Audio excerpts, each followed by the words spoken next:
the defund the police movement was ubiquitous around the country. Wokes everywhere in major cities across the country saying, we have to defund the police. If only someone would have mentioned, hey, that's not a good idea, then maybe they wouldn't have done it. But unfortunately, they did, and now the stats are out. In a new report that was reported on in the New York Post, some of the statistics may shock you. Let's bring our panel back before we talk about some of these just unbelievable statistics that everyone saw coming. Bobby, the report says this: the arrests and stops went down 40% in the post-George Floyd era. And while arrests and stops by the police went down, the number of murders went up by 54%. Now, when that rebounded, the arrests and stops rebounded, going up about 37%, and murders went down about 32%. It seems to be a direct correlation. The more stops and arrests police make, the less people get killed. I think that's a good thing. I probably could have told you, and by probably mean definitely could have told you, that was exactly what was going to happen. But I feel like this is repetitive. But at what point is it going to go through the heads of the libs that the floofy sound stuff, like we were talking about last segment, isn't good? Sounds good, doesn't work. It's kind of a saying we have on the right side of things.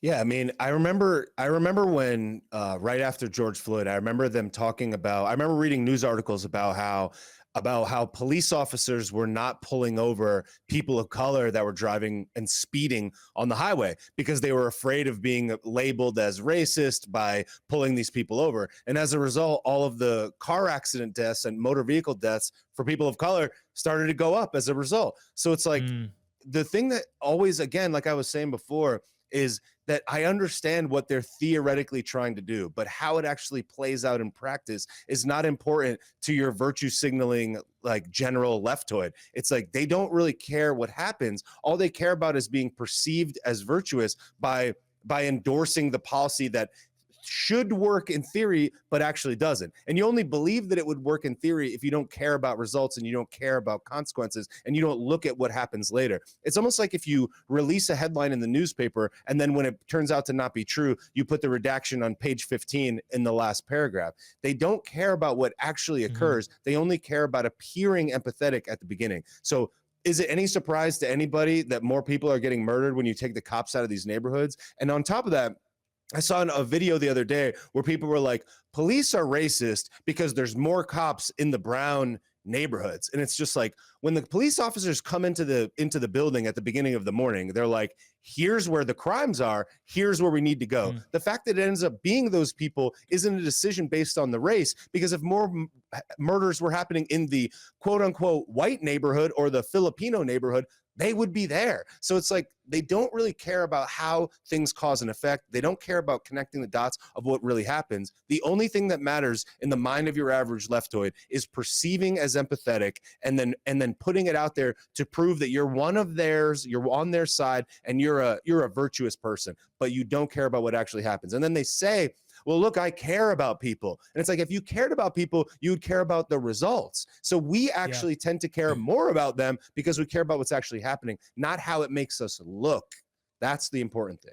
Yeah, and you bring up a good point. When they do issue corrections or accidentally say something true, I guarantee, I don't have any proof of this right now, but because I haven't looked, but I guarantee you, like, there's some Mother Jones article out there that has defund the police, and then like it's a 22 paragraph article, and like paragraph 21. So, by the way, none of this actually worked.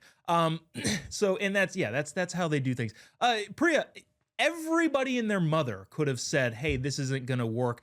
Why was it such a big movement, in your opinion? Just kind of being around it, especially being in a blue state. Why was this such a massive movement that didn't stop really until it just kind of lost fervor? It wasn't like the logic took over. It just kind of fizzled out. How did it get to be such a big thing?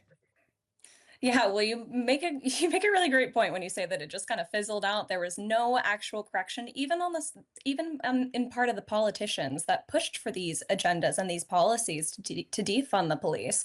The problem is that, like Bobby mentioned, a lot of these neighborhoods that have high murder, high crime rates are minority neighborhoods, and what these cities, neighborhoods need is more policing, not less policing, to protect the population that actually isn't committing the crimes.